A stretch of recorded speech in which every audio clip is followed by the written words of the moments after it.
New tonight at 10, we're talking about people who make a difference, highlighting the positive things that happen in our communities. Tonight, we're telling you about a man whose passion for helping families find their missing loved ones began when his own family member went missing, only to be found dead. You see his flyers posted online and spread throughout the community. There's a lot of work. We don't just stop with a flyer. That's the easy part. His work and the work of volunteers to help families find missing loved ones has received national recognition. A lot of the cases that you see on Dateline are sent directly from the Aware Foundation. We're talking about Kenny Gerald's, founder and president of the Aware Foundation, which is based in Roanoke. And when Heidi Childs and David Metzler was brutally murdered just outside campus, I was a Virginia Tech alum. I was working there at the time, and then Morgan Harrington went missing, then Hannah Graham went missing.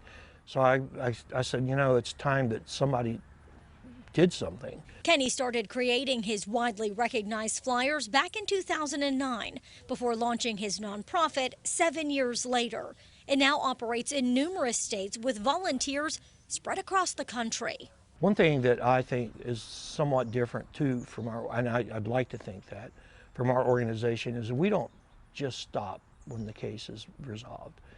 We remain friends with that family. I've attended funerals of total strangers that their family asked me to be a part of. Here's how the operation works. They start with the family to get the basics on their loved one, and then follow up with law enforcement to verify the information on the missing persons report. We solved 3 cold cases, 2 in New York and 1 in Florida, because of how the description on our flyers matched up with people that had been missing for years. They work around the clock, helping families get through some of their darkest days. And we become a family.